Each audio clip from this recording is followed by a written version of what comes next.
Niswander here, and I'm back in the pop machine. Finally, We've missed you. I've missed being here. Oh man, it's so great to see Eric Johnson here. I mean, we have done so much work together. Yes. I'm very proud of the work that we did together, Likewise.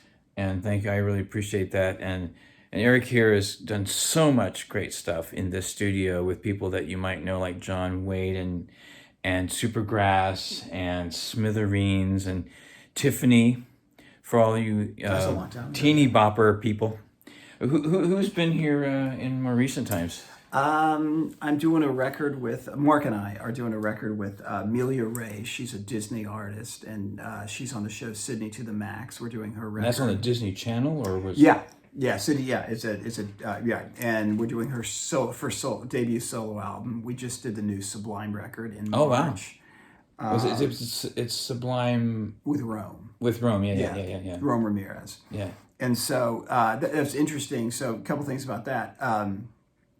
They cut everything in the same room, everyone in the band, and they had Gabriel McNair with them as well. Gabriel plays with Gwen Stefani and No Doubt. Oh, really? He's a trombone player and keyboard player. Oh, wow.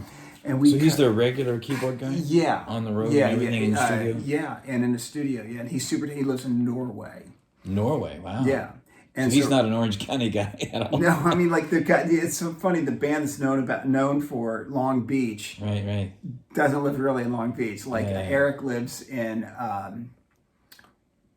Escondido or Fallbrook, one or the other. That's going to be San Diego County. Yeah, right there. And he lives on an avocado farm, I think. And then Carlos Verduga, who is my man. I mean, Carlos and I are very good friends now. I helped him with his studio via like Zoom or like what do you call it? What's the Apple thing? I feel like my mother. I can't think of the name of it. When you video, what is it? FaceTime. FaceTime, yes. So I helped him set up his FaceTime. Yeah, and he's an incredible drummer. He's playing a band called the Tribal Seeds, and then we have him. Didn't he used to like wear diapers on stage or something, or what? No, are you thinking of Adrian Young of No Doubt, maybe? Yeah. So before Carlos replaced Josh Freese, and Josh Freese is an incredible drummer. I don't know if you know about him, but he played in. Gosh, his first band was Vandals, but then he played. I remember the Vandals. He became like the biggest session guy in Hollywood with like Matt Chamberlain and Kenny. So So he's played with. Gosh, his favorite two favorite bands growing up were the Replacements and Devo, and he plays in both Devo and Replacements. Wow. But he also plays with Sting. He plays with The Perfect Circle. He played in Guns N' Roses for a long time. He's a writer on the song Chinese Democracy, and Josh Freese is the funniest human being in the world. He is awesome, and he's a great drummer. So I knew Josh. But Carlos is the new drummer in Sublime, and he is phenomenal. He's so good. We put him on, like we did a record with D-Rock. I don't think you know him, but D-Rock and Bulletproof Soul, and we did this really. Bulletproof Soul, I know that band. Yeah, and so they're a funk band, right? Yeah, well, the record we did is what we did. We have this insane record that's about to drop. It's taken forever to get done, but it's incredible. Most of it is sort of like I would say like retro soul. Yeah. But then like there's an incredible dub reggae song on it, and called Smoke Fiend Sally, and Carlos is on that track, and it's incredible. So Carlos still lives in California. Rome Ramirez moved to Nashville. So Rome lives in Nashville, believe it or not. So people are all over the place now these days. Yeah, and so they flew into Indiana. It was kind of it was in March, so I mean, it's kind of and I know we're through the COVID woods yet, but it was, and so they did a secret show at all places, the Mousetrap. Right down the street on Keystone. Yeah. And so anyway, what else have we? And I have a record that just came out for a guy named Carlson, who's I've known forever. He's a really talented guy. The song's called MIA. It's kind of feels to me like a sort of Radiohead or Muse or something like that. It's really cool. If they would have had a child. Yeah, exactly. An illegitimate child. Yeah, I like both of those bands. I did some songs on the new Jane Jensen record. It's like a sort of a meditation album. It's really it's cool. That's different from what she ordinarily does. Yeah. I've done. Gosh, I'm always horrible about remembering what I've done. I did the new Machine Guns and Motorcycles album, which is awesome. They're an indie band? They are. Mark Cutzinger. It's basically the Zero Mark Boys Cutzinger. with Wayne Griffith as a singer. And now I'm working with this spin-off band of that called Kung Fu Overdrive. And Kung Fu Overdrive is, let me think about this. It's Wayne, who's a singer of Machine Guns and Motorcycles. Steve Boyles, who was in American Bombshell and Shitlist. I did that record too. I did both those records. I did American Bombshell and Shitlist. Shitlist, the singer, tragically died. And so, oh no. Yeah. And so Steve and Wayne started a band together, and it's cool. Richie Wilkinson is the bass player, is great. So I'm finished tracking that album. I have one mix completed. I have more to go, and it's awesome. It's really cool. Very punk. It's like kind of like the Ramones meet like maybe Iggy and the Stooges meet something very straight up rock, like almost like a Guns N' Roses or Aerosmith. And so it's kind of rock meets punk. Punk, yeah. There's a punk attitude to it, but there's more of a rock and roll ethic to it. And then I'm also doing what I was working on earlier is the Love Sick Junkies. That's Matt Kolb's band. It's Beckett Weir plays drum. Anyway, just a ton, million bands, and like the bands who've recorded here. You mentioned a lot. I mean, it's almost better to like subdivide the genres. I mean, like we've had from hip hop, we've had Gotti and Ace Hood. We've had Jurassic 5 here. Yes, Jurassic 5. From like let's say Americana, we've had Avett Brothers, Sunvolt, Syndicato, Chevy Downs, Chad Harvey. From hard rock, we've had all the aforementioned bands I just named. That's not true. I was going to say another band. I did that at another studio.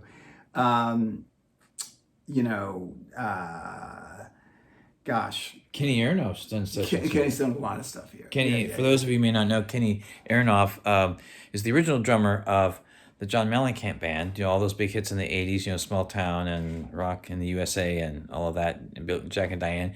But he's also gone on to be an incredible session musician. Yeah. He's played with John Fogerty. I saw him play with John Fogerty. Yeah. Melissa Etheridge, and then if you ever see the Kennedy Center honors, he's almost always the drummer on something. Yeah. You know what I mean? And you've seen him, probably on David Letterman. I mean, he's just you can't miss the guy with the bald head and the sunglasses. John, that's Kenny Aronoff, but that's who that is. And he's done a lot of sessions in this room back here. That's right. I saw him do one of those sessions, and I did. My second album in here, Adventures in Wanderland, which is songs like Read a Book and Everyone and Funky Space was not done here, but that was done in another studio. But Primrose, which I saw. I passed Primrose on the way here. Yeah, right. I knew. Yeah. It's been a while. It's been a while since those days and that tape great. And all of that. So that's right. Now we so I'm gonna be. I got to get into Logic. It's time to start doing this again. This is who am I fooling? And I don't know if you've noticed this. Did you notice this? I love it. A friend of mine said you should get a T-shirt of her saying that and make. And I said that's brilliant. That is brilliant. Yeah. So I said. Yeah, I'm going to do that. So that's what I did. But it's because, when the COVID thing kind of hit, I did this show 2 weeks before. Yeah. Literally 2 weeks before the lockdowns. So, I still, to this day, I'm able to use this story to kind of bring a little joy, because people want to know. People want to hear happy stories through this crazy time. Yeah, I have to tell you something, and I didn't realize that was the date of that taping or whatever. This was the day that it broadcasted. Okay. The taping was or the broadcast. March the 7th. Well, so check this out. So my life has sort of landmark events that land on certain dates. Okay, this will blow your mind a little bit.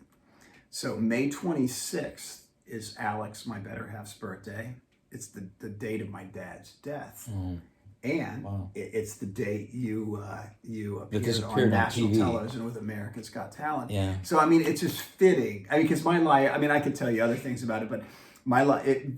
These dates align in a really weird kind of almost spooky way. So when I saw that, I'm like, wow.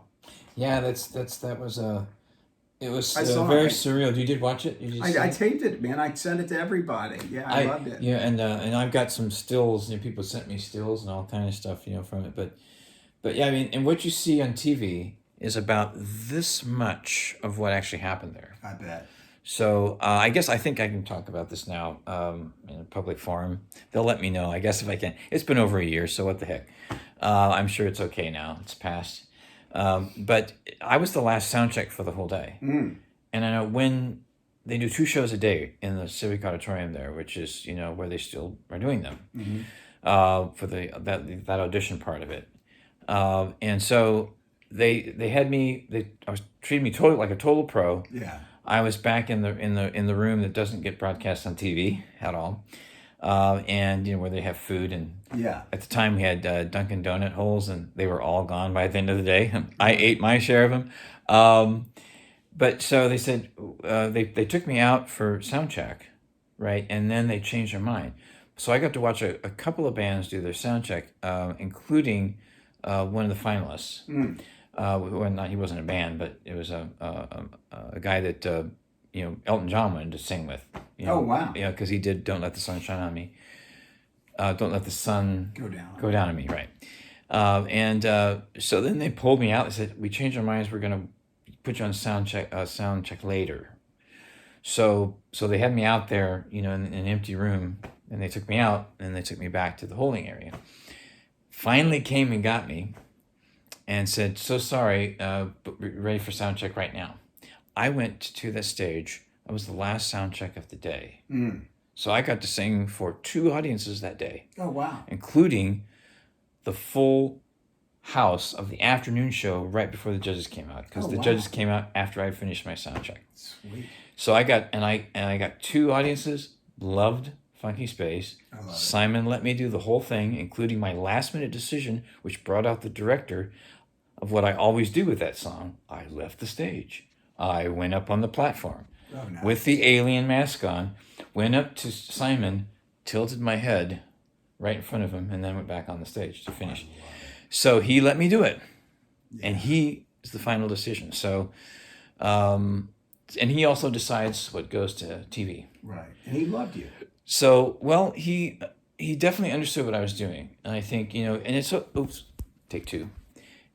He definitely understands what's going on. I mean, people don't have to like what you do to know that you are a professional. Of course. You know what I mean? So the main thing is that, you were on that stage, and that's what the industry is most concerned about, that you have the marketability. The thing is, Dan, is that you are an artist, and it doesn't matter if people, not everyone's going to get it. That's the whole point, right? Right. That's right. And that's right. Because your favorite art. I mean, because I know you. Your favorite artist either are or were very fringe. My favorite artists are the same way. I mean, think about music that has really. I mean, has really had a long-lasting effect.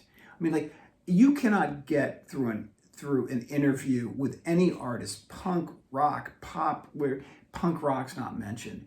I mean, punk rock was so marginalized back in the day. I mean, it was on radio. No, and they were first, And they weren't platinum selling bands. That's right. The Stooges, which I know that predates punk, but in my mind, the Stooges are sort of the original punk rock band, sort of. Well, they were. Mean, those guys got signed for $5,000, right? I mean, it's like... And they're in the Rock and Roll Hall of Fame. Right. And another thing, too, is that, there was this kind of image, too, of punk rock. Like, for instance, a lot of people don't understand that, there were, just like any other genre of music, there were intellectuals amongst those guys. Of course there was. I met Billy Idol a few years back at the Los Angeles Times Festival of Books. And I usually go there to volunteer when they have it. And I usually volunteer at the LA Times stage, which is the main stage for probably the top celebrity authors that come and promote their books. Yeah. And I never know who's going to be there until I don't always go online. I sometimes check and see, but this particular year, the day that I went, Billy Idol was one of the people there. So Did he write a book? He wrote a book, and he did all the editing, everything. Wow. And he read from the book about, where the punks usually would hang out in London, were the only places that they were really welcome were in the lesbian bars and places like that, where they could go hang out. And it wasn't even just about the music. That's what I mean about punk rock. It was about the culture. It's a culture. It's about the fashion. It's about there's even the historical aspect of they're often anarchists. They're often rebels in some way or another. Yeah, right. Right. And then you have bands like the Ramones that have no political. I mean, they might have a political view, but that wasn't about. That's more of a youth. Obviously, but the Clash was more on the political side. The Ramones and Iggy Pop were more about the cultural rebel. Yeah, they were like Smithers, this is this is not supposed to be normal behavior, right, in society. So a couple things. So I was at Coachella and I saw Nile Rodgers and Chic, which were they played at Coachella. Oh, that's cool. I gotta tell you, man, that's the best live band I've ever seen in my life. That bass. Nile Rodgers is an incredible guitar player. Mark and I met Nile Rodgers in 1989 in New York City, and this is amazing. This is good that this is on video. So, Nile Rodgers was dressed impeccably, head to toe in white. That's what I was going to say. Yeah. This is an 89. So, So contextualize this. He's on top of the world, right? I mean, he had done David Bowie, Madonna, Duran Duran. He's huge, right? As a producer, let alone as a performer and a writer. Yeah, right. And so, anyway, we had a disagreement with our producer. And I don't know, like I'm 19 years old. Yeah. And I said, hey, Niall, we're doing our first record, the debut record. And I said, we're working with a very talented producer. And this is pre-Pro Tool. I mean, this is anything. This is pre-ADAT, right? Oh yeah. By a long shot. So not to get too geeky, but it was done in a studio that had synclavier. I've heard of that. Yeah. It's something called a synclavier, but anyway, so synclavier is really what you're supposed to do. Yeah, and so and it doesn't matter. So we were just at odds with our producer, and so I asked Niall, like, how do you deal with stuff like that? And keep in mind, this man is this man invented disco music in Chic, and then he's the biggest producer on the planet. And he goes, well, you know what, man, my name goes on the back of the record. What? And I have never forgot that. And so, like, I didn't know at the time that, the day would come when I would produce records. I didn't, I was thinking. You weren't thinking about that at all. Man. I didn't produce records until like 1990 maybe. Mm-hmm. At 2 years late. I started producing other people's records in 1993. Here's what happened. That record, albeit really good, was not a very good representation of our band. You're talking about 15 Minutes. No, this is Exquisite Fashion. Okay, exquisite and so Fashion, yes. Then it came out. It had some success. Who cares?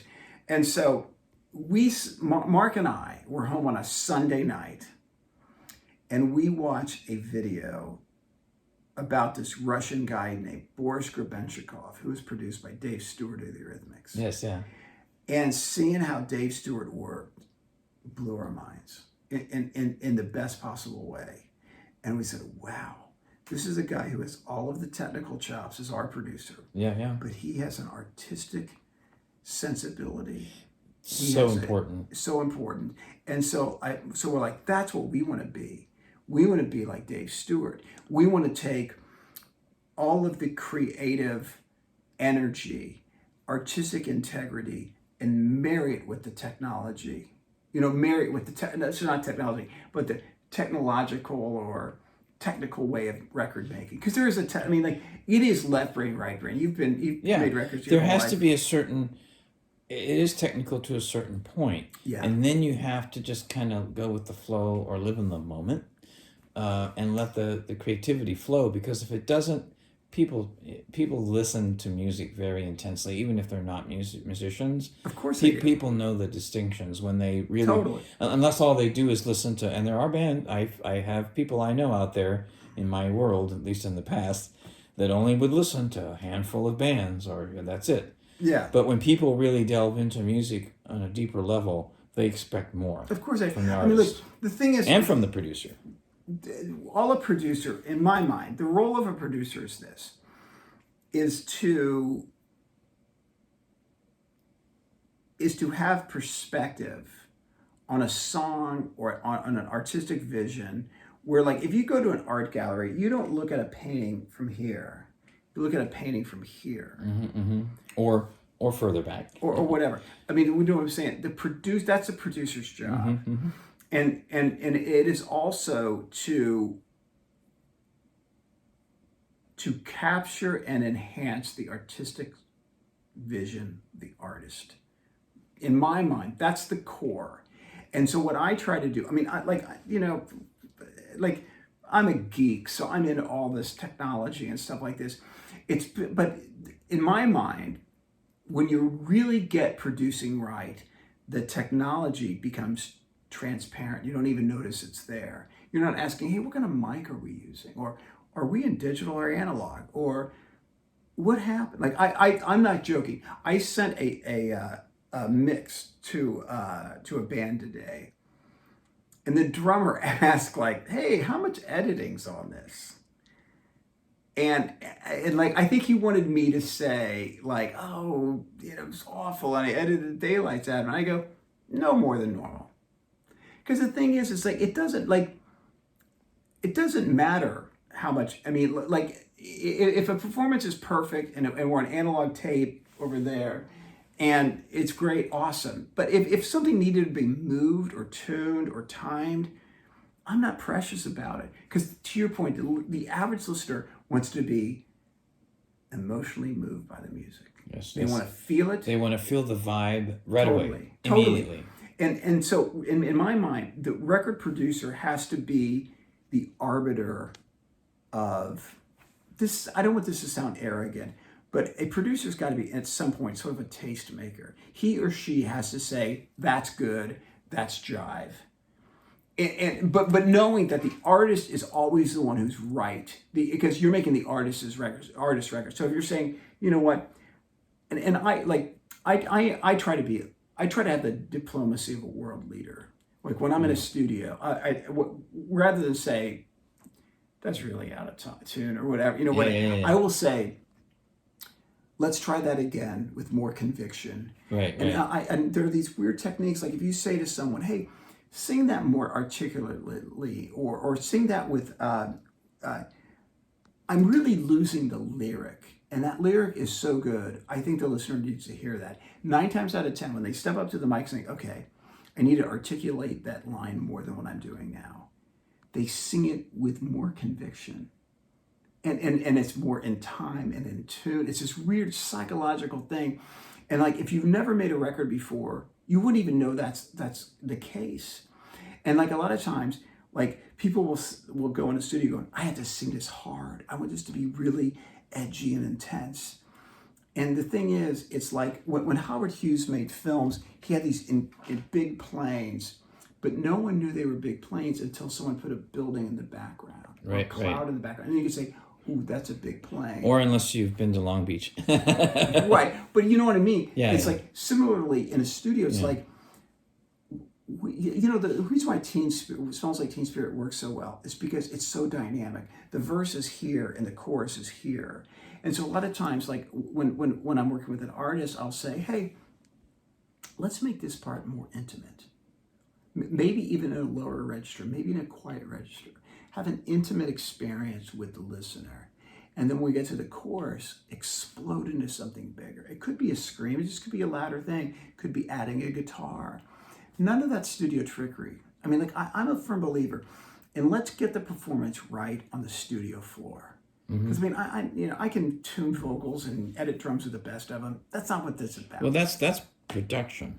You're talking about production. So when you sit down after the recording is completed, or before, production doesn't always happen. Production happens as much, in my opinion, not to cut you off. Production happens the moment you, not when you enter a studio, when you enter a rehearsal hall, and you're saying, hey, so after the first chorus, we're going back to the intro into the second verse. Do we need that intro? Ooh, what would we do? Just go straight to the second verse. That's record. That's producing. Even though you're not at a console or a Pro Tools, you're producing records at that point. Yeah, and it's exactly it's you because you're thinking about the construction of the song, and it's kind 100%. of like and you're crossing over from the time that you're putting the chords together and 100%. the different parts of the song together, and okay, how's this going to sound now? Totally. 100%. That's the crossover point. You nailed it. You It's the know, architecture of the song. because I know that for me, a lot of times, like for instance, I went back to the location. Was it yesterday? Yesterday, actually, where I lived at the time that I wrote "Surfing with Jesus." Oh yeah, where's that? In Anderson, Indiana. Oh, no in kidding. an apartment complex. Wow, you wrote it there. I didn't know that. I remember that. I do remember the first time you told me about that song. And I have a very vivid memory of writing that song in one day and recording it on a cassette tape with my keyboard at the time. Yeah. That I had, yeah, it was before I had the Korg. I had a different. What did I have at that time? I can't even remember. Do you still have the Moog? I still have the Moog. Yes, I still do. Liberty. Or what's it called? Moog Liberation. Liberation. Moog Liberation. Yeah, and so I think I had a. Isn't your character? Doesn't it have a Moog Liberation in the icon? You know what I'm talking about? Oh yes. Your avatar, whatever you call it. The picture that was recorded, or that I recorded, the picture that was shot for the front page of the Indianapolis Star. Oh wow! Yeah, it was Now Man jumping in the air with the Moog, the Liberation, and I remember that exact moment because I said to the photographer, I said, "Can I jump in the air?" Sure. I jumped in the air. He got the perfect shot. So when we sat down and we looked at It's like like the Pete prints, Townsend with a keytar. and I did that. I did the same thing at AGT actually, but they didn't pick the one. But I did love that. it that's a Moog But- Liberation. My God, who even? I mean, Well, I felt when I first saw, I don't think it was a Moog that Gary Wright had, but the first one that I saw that was like a keytar was. and I don't mean that in a disparaging No. way. I just mean that in a keyboard that you wear like a guitar. Yeah, and that's why that was perfect for a song like Funky Space. To play, even though it's a polyphonic instrument, I played solo notes on that one, but it was the keytar, and I wanted to have a Moog synthesizer because I love the sound of the Mini Moog, right? Oh my God! Right. And so I wanted to get as close as I could to that, and yet That's a great sounding. and yet have keyboard. something that would be good for live and that kind of Yeah. looked like a guitar. We recorded it. We tracked that for your record, didn't we? For Revolution of the Heart at the studio on Primrose, Rev Studio, I think it was called. Right, man. You're On the only one who Primrose. knows the name of that studio. I love it. And it was a basement studio in a house. In a and house. Toxic Reasons was Toxic Reasons. I did a lot of records there. You did a lot of records. What year there. was that? That would have been 1970. I'm sorry, take two. 1997 to 1999. Okay, that's It right. was when, and it worked on it a little bit at a time, and then finally got it done and released it before We left 2000. the studio in '99 because a lot of. Did you ever work in Marc's basement? Didn't we? That's where the album was recorded. In Marc's basement or the one on Primrose? Primrose, I'm sorry. No, Yeah, I never but- worked in Marc's Are you basement. sure? No. I thought we did some drums for your record in Marc's I basement. don't think so. Okay. I don't think so. I think that came later. But yeah, I was definitely in the Primrose basement and definitely in here. Yeah. Doing Adventures in Wanderland album. Yeah, right. All of that was actually done in here. Yeah, right. And we had some incredible sessions in here. I mean, yeah. this very room in here, and in the room back Yeah, there. a lot of cool memories, man. That's Yeah, for I sure. it's just kind of surreal being in here again, and being back in Indy, and after it's been so long, and I love it, man. I love you know, being and- back, man. That's great. yeah, it's I'm so glad to be back and be able to perform and see people again and reconnect, rebond, and I look forward to seeing Marc and whoever. Yeah, man. I don't know how we're gonna work that out, We'll figure that out. but so we're going forward. I'm not going to reveal. We have had discussions about working together again, so that's all I'm going to say, and we'll leave it at that, so we can continue the story later on down the road. But what I'm going to do also is I'm going to cut this part out, but I'm going to record stuff in the room, in the studio, and then I can edit it in during our conversation. You know what I mean? So again, I'm here in the studio with my dear friend and co-producer on albums, Eric Klee Johnson, and you just got a little taste of where he's coming from and of our work together. And there'll be more I can elaborate on in time. And as always, stay present in the moment. Now. Hot summer nights in Broad Ripple, it's mandatory to have a good time. But when I'm feeling down and I need to live, nice thoughts make me wonder if you catch my drift. A smile always comes to my face when I think about a favorite place. When all of my work for the day is done, I imagine I'm lying in the sun, and it's always summer in my mind, always summer in my mind, always summer in my mind.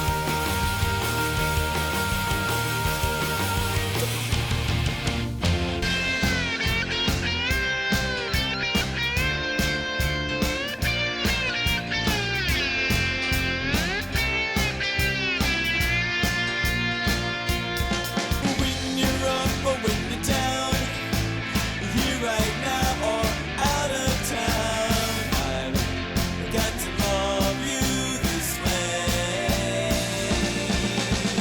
I've got to love you this way. I've got to love you this way. Hey, dude, Eric. Yeah, Mellow Man. So you know what I think would be really cool, man, is like if you like get some effect, man, to put on my voice for this. You know what I'm talking about? You got something that'd be like really awesome, man. Yeah, see what you think of this. Oh, okay. Well, here's what I'm gonna do. I'm just gonna like sing a little bit of the song. You're like, I'm a mellow man. I really am. Gentle as a lamb. Yes, I am. I'm a mellow man. Oh, that sounds really cool. Have your guitar rack.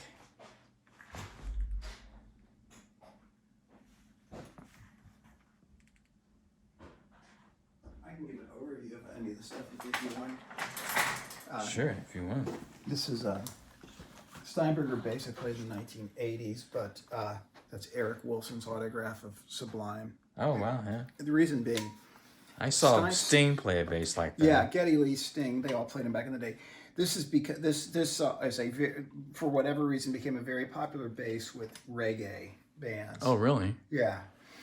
Before that, it's Hoffner's. This is the obviously made famous by Paul McCartney. Oh, yeah, definitely. This is a 1965 Hofner 501. That's Paul would have played that this He would era. play the same exact era. Most notable distinction, he's left-handed. Oh, that's So right. Let me find it. That's right. Here. I forgot about that. Little out of tune. Yeah.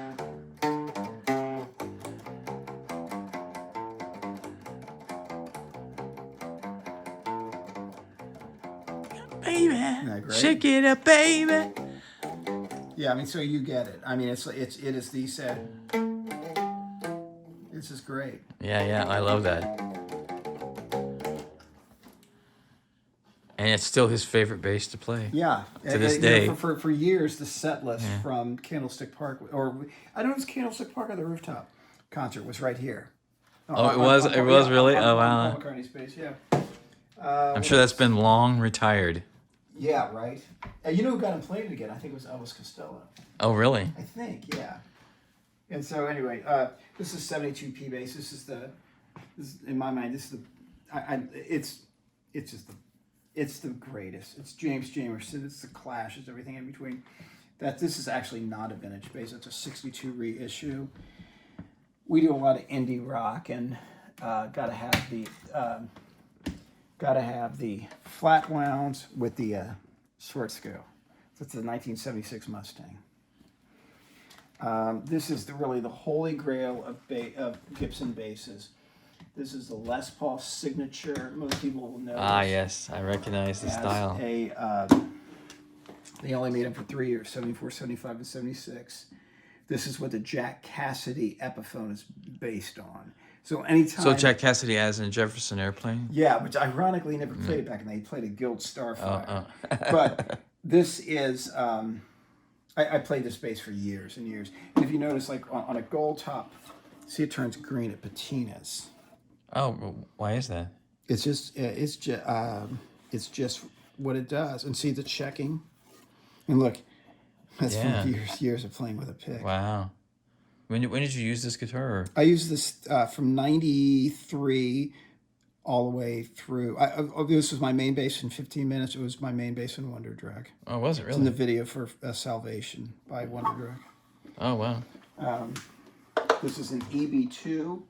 This defined, in my opinion, the British invasion, even though Gibson is an American guitar. This is Yardbirds, Herman Hermits.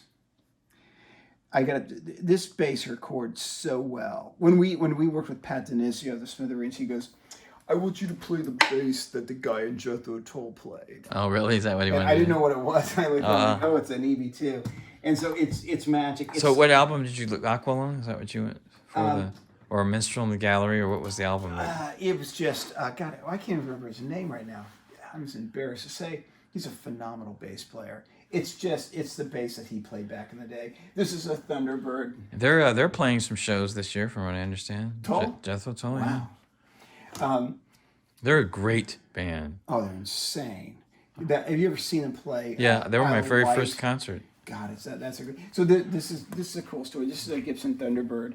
We had a Gibson endorsement in the late '80s, and this headstock is stamped promotional, not for resale. Oh, it is? Yeah. Yeah. Well, I'll show you. So this, like, if you, an endorsement model will have this on it. So It's upside down, but promotional. So somebody gave it to you? Gibson. Gibson did. All right, so Gibson, back in the day, was at 1600 Broadway, which is Midtown. Manhattan. Times Square, yeah, Manhattan. And it was super sketchy back in the day. Like, it's like Disney World now. It was like, our booking agent got mugged on 7th Avenue. Oh, wow. Which was hilarious, but it wasn't hilarious, but Yeah. he was sketchy. And so this is just a rack of cool stuff. This is a 76 Les Paul. Yeah. Wow. And here again, more checking, more patina, right? And a lot of a lot of trick words. So this is Marc's main guitar in 15 minutes. Played a little bit in Wonder Drug as well. So what people did back in the 70s is they would take, these came with mini humbuckers. It's a deluxe.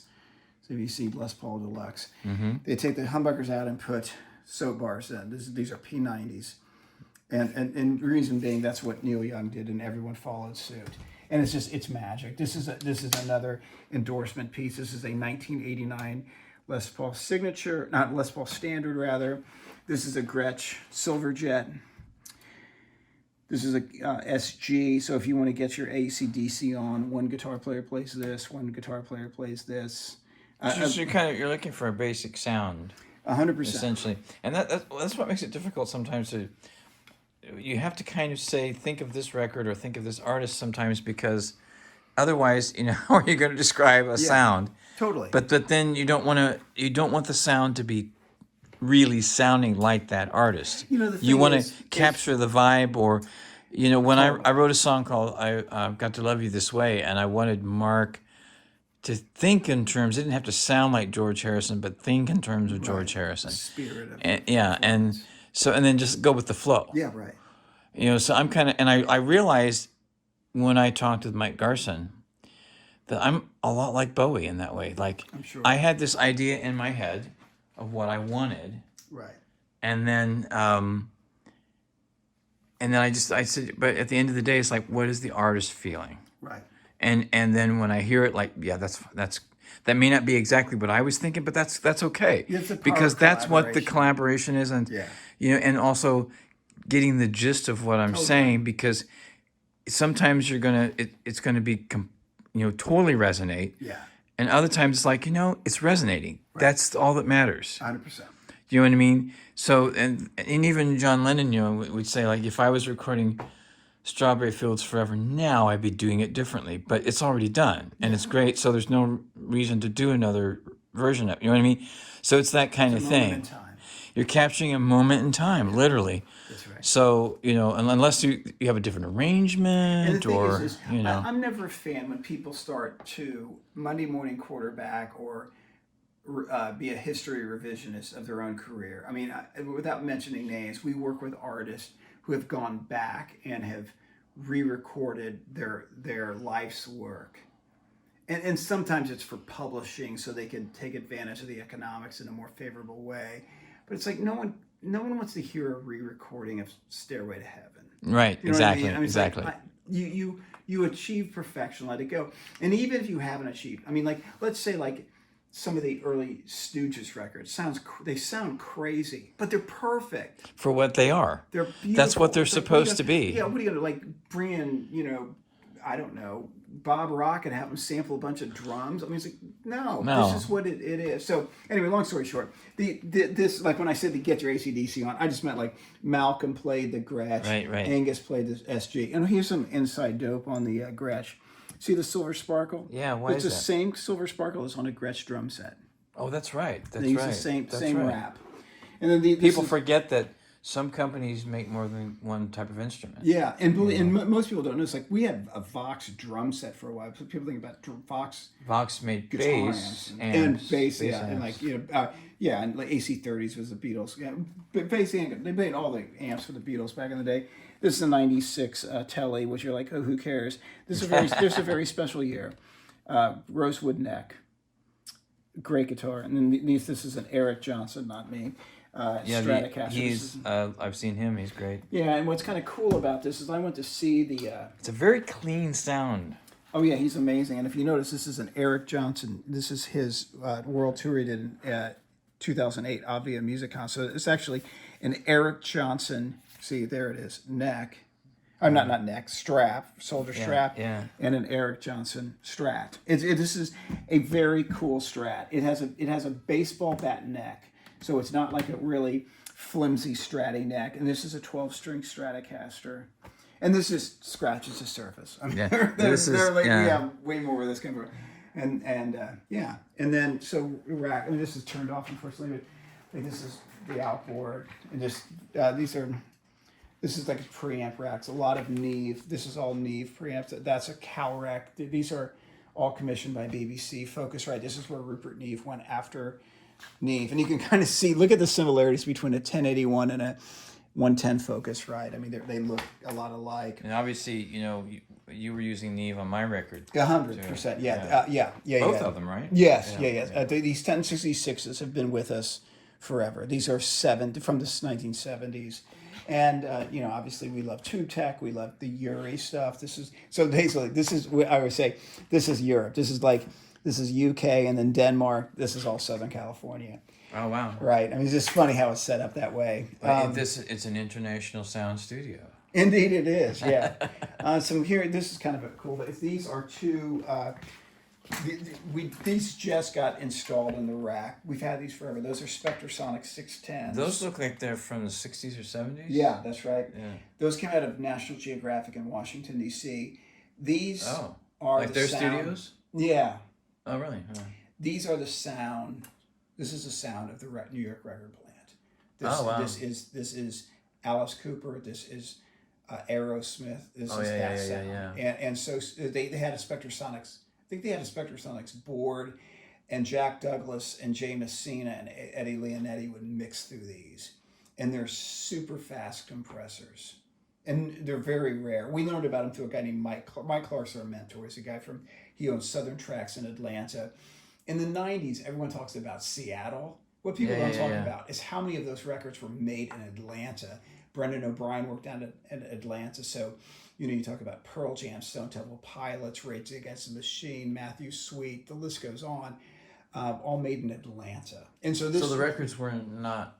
How many records were made in Seattle at that time? Well, Super Unknown is Brendan O'Brien mixed Super Unknown in 8 days, by the way. But Michael Beinhorn's a genius. So he was in Material with Bill Laswell. He's on Rocket by Herbie Hancock.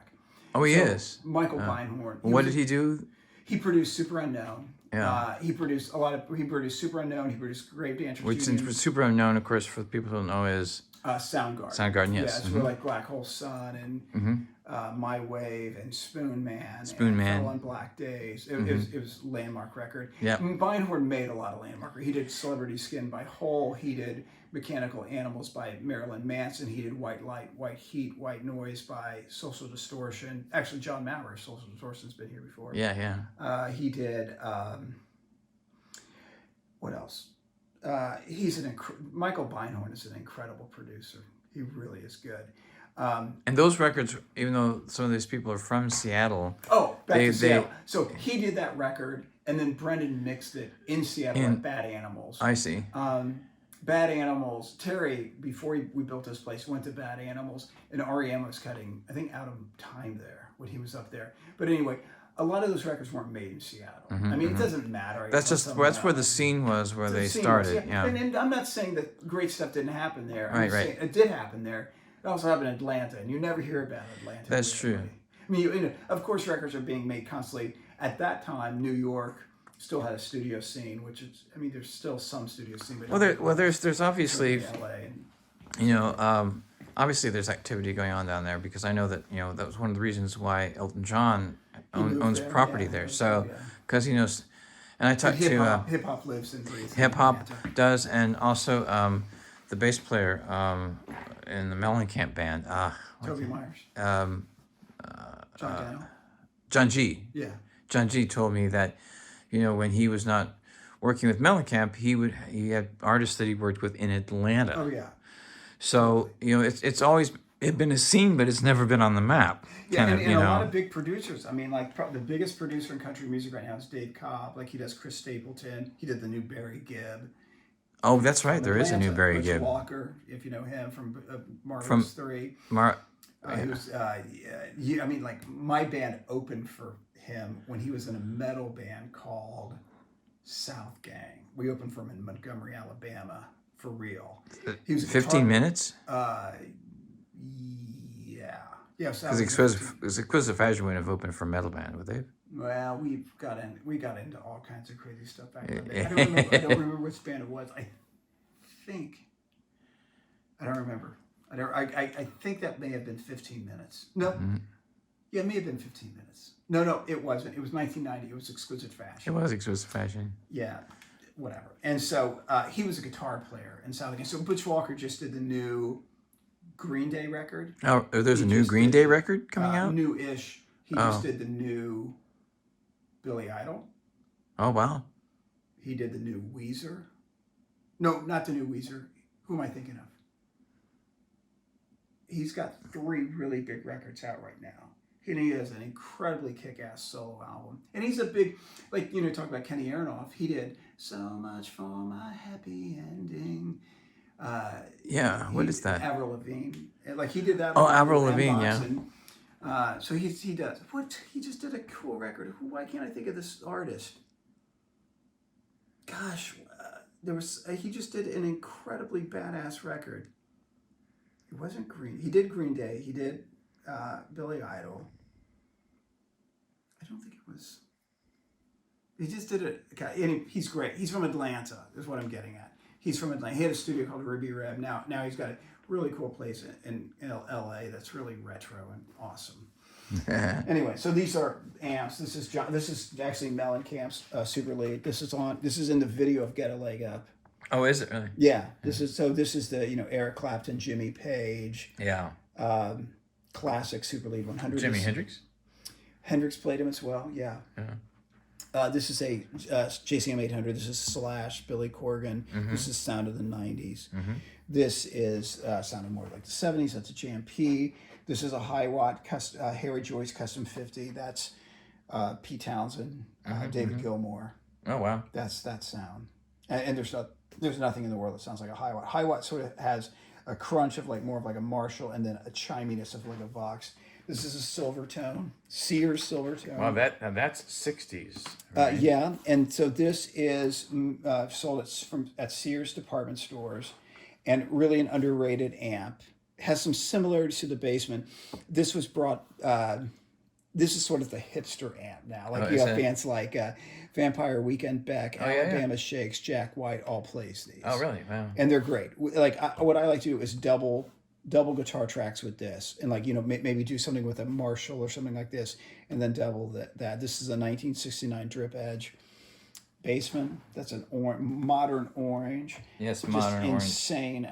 They British. They have great sounding amps. Yeah. It's heavy. This is kind of I call this like the stoner rock amp. It just has that sound, and this is the first gen EVH. That's a PV 5150. So that's What year Eddie Van Halen. So this is that's kind of like an 80s. actually that's early 90s Early probably. 90s, This is when he and this is the one to have. This is the first gen. It's not a 2. It's a 5150. Oh, that's right. EVH. EVH is an Eddie Van Halen. And so this is Andy Nixon of American Bombshell. Every record we've done with him, he plays that amp. And it's extraordinary amp. And down here, these are the interfaces for Pro Tools. And the crown jewel is arguably, that's a Lavery gold. That's a insanely expensive digital converter. Wow. People can go online and see what that costs. And this is an API lunchbox. This was formerly owned by Henry Lee Summer, who's like a local Indiana rock star. He made a few albums. Didn't he? He did. He made 5 albums for Sony. That's his tape machine. Hey Baby. That's which is his tape machine? Well, we bought it from him. Yeah. So Hey Baby, which is his highest charting single, is cut and mixed on that machine. That's the new Mac Pro back there. All right. And this so is you've got some hard drives there. Yeah. And this is a solid state Logic AWS console. And so this is sort of the So a latest. console like this, you mentioned earlier, albums like Let's Dance by David Bowie were mixed on. So SSL is really the sound. It's the sound of rock. It's the sound of hip hop. It's the sound of country. Everything now. So this guy, if you ever heard of Bob Clearmountain and Bob Clearmountain. He also did Alice Cooper and I believe Pink Floyd too, didn't he? Bob Ezrin did. Bob Pink Ezrin, Floyd that's right. That's right. Yeah. So Clearmountain did like Kick by NXS. He did Let's Dance. He did Born to Run, Born in the USA. He did. You know what? I think my favorite mix by him is "Sonny Came Home" by Sean Colvin. I've met him. Really? I met him at West LA Music actually.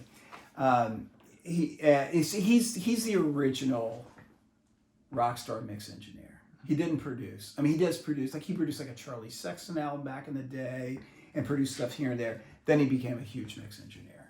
And he just focused on that. Yeah, and he mixed "Start Me Up." Oh, he did. Yeah. And he's extraordinary. And so he started. That's Rolling Stones, by the way. Start Me Up. Right. So I have to add a little thing for some people that aren't maybe the tech heads that we are. So. And you'll like this. He did "Avalon" by Roxy Music. Oh, that's a great song. Right. It's a great album. It's a great album, yeah. Too. And so so he became the sound of the SSL console, and then.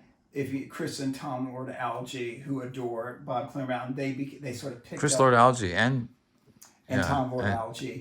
Those guys together they were the sound of the 90s and even beyond. American Idiot's not. I think it's 2000. That's Chris Lord Alge and yeah, that's right. like Throwing Copper by Live. That's a pretty iconic. I love that record. album. Weezer, that's a Tom Lord Alge mix. The SSL. I'm getting it. SSL console. This is the console. Andy Wallace, who type of console. The New York. Tom actually works.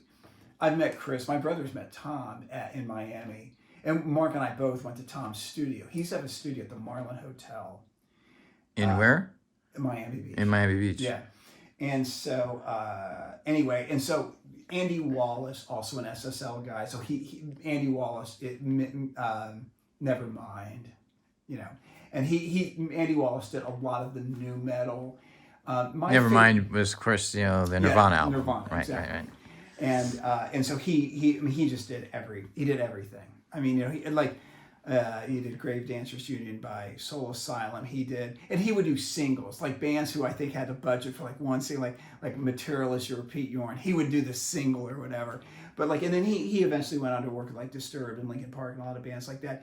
My favorite thing I think he did, I don't think it's the best sounding thing he did, but I think it's the coolest sounding thing he did was Electric by The Cult. Oh, really? Yeah. And it was just produced by Rick. Was that in the 80s? Yeah.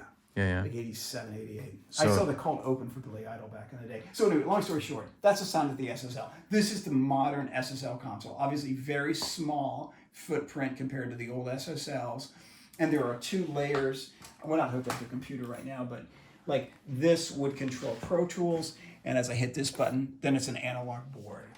And it's like, this is a big part of our sound here. I mean, like when I make records, there are no rules, right? But I mean, like most of the records I mix on a console still. And Or you have one rule: it's got to be good. Right. Hopefully quality is there. Yeah. But no, because I think, and what I generally do is like I will mix something sort of quote unquote in the box on a computer, and then I'll bring it to the console. And you can sort of A/B, but the console just romanticizes it a bit. It just things stick together a bit more. It's not quite like an analog tape experience. But there's analog circuitry, and it's very familiar to your ears. And there's just something about it.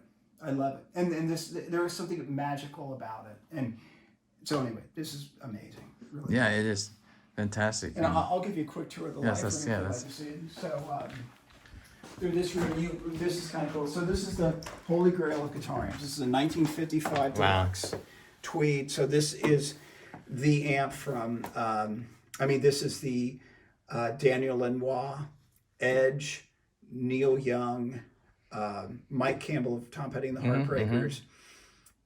Would an amp like this been used by James Burton? Most from likely. the 50s, 60s, 70s. You know what? I should. He's a know session musician. He probably used this. James Burton. You know who that is, of course, right? yeah. Elvis Presley.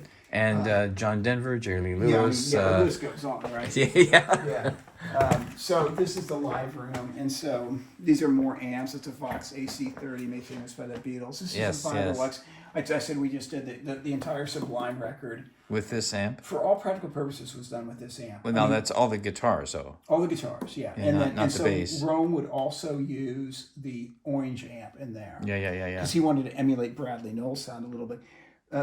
Eric had very little bass. He mostly did synth bass on this album. Oh, really? Deluxe, Super, the jazz chorus. This is the sound of the 1980s, really. This is, you'll see it on stage with YouTube, but it's a coursing amp that when in vibrato mode, the signal goes from speaker to speaker. So when you mic it, you have to use 2 mics. I mean, you don't have to, but And that's from the 80s or 90s? That's from the 80s. From the 80s, we probably bought this. We probably bought this in 1986, and it's been with us ever since. It's an iconic sound. In excess. I mean, that sound. It's super clean. It sounds terrible distorted. It's beautiful clean though. This is a blue bottle here. This is a very high. Oh yes. Tube microphone. Mike Garson has one like that. Oh, does he really? But it's not quite like that. You know what's different on it? What? A red Z, like from cool, Aladdin man. thing. He's got. I'll show you some pictures. You should. Yeah. I'll show you pictures sometime if I can find one. Yeah. That is rad. Yeah. This is like, we are so nerdy. Like, this is like a super high end pop filter. Like, I got in my head that I could hear the difference between a plastic pop filter, which is ridiculous. What kind of mic is that? Oh, that's a blue Baltic. It is. Oh yeah, Universal Electronics. Wow. Blue came to fame because they would refurbish Neumanns, old vintage Neumanns. Oh, okay. And then they just made, and to me, it's a modern mic, but it's remarkable. As a matter of fact, I'll give you a little inside dope. Southern Tracks gave a mic like that to Bruce Springsteen. Oh, really? After Brendan did, I can't remember what record. I think it was the album that Radio Nowhere is on. Radio Nowhere is such a great song. Here, these are a pair of C12 VRs. These are vintage reissue VRs. C12s are classic mics. And the thing is like, we are okay with buying modern versions of vintage mics. Some people get really nostalgic. The problem is, man, vintage mics break a lot. And there's a consistency of the sound. And maybe if you found the perfect C12 from 1960 whatever, it would take the race. But these are great sounding microphones. And then over here, this is more. These are C12 EB. C414 EBs with a C12 capsule. classic. 414 was the sound of the 80s. These are from the 70s. Incredible mics. These are a trio of 87s. We also have a vintage 87. This is a KM84 that I bought. This is a really expensive mic, but I bought it for $39 at Freedom Guitar in San Diego. They didn't know what they had. What would this ordinarily sell for? Well, this is a vintage one. And if you notice that it's like, well, wait a minute. This is nickel. This is black. What happened? You know Kirk Fredrickson. He's a good friend. He hit it with a snare, a drumstick, and snapped it in half. So it went back to Neumann. It would be probably a few grand. Maybe. Really? Wow. I own one of these mics. I'm not sure the Chinese version. Yeah. These are all U.S., right? German. So this is a Neumann U87s. Oh yeah. And that's a Sony C37. So that's sort of like the Jimi Hendrix vocal mic. These are 421s. This is a stereo Royer ribbon mic. These are exceptional for room mics. Like if you put it up in like a drum room, it's just amazing. I see. So it's a room mic. Yeah, well, basically it can be used for anything. It can be used on ensembles. This is a U47 FET field effect transistor. This is a Coles. This is, you'll see this above Ringo's drum set, and you see the BBC patent. Oh wow, the BBC patent. Yeah. This is called STC, as a standard telephone and cable or something like that. Yeah. These are ribbon mics. And so you'll see them above Ringo's kit. You'll see them on strings. They'll be on a string. I mean, they're miking a string section, but they're literally on a string. Wow. And incredible mic. This is, do you remember Henry French? Do you ever meet him? No. Henry's a local guy. He's an incredible musician too. He makes Solomon mics.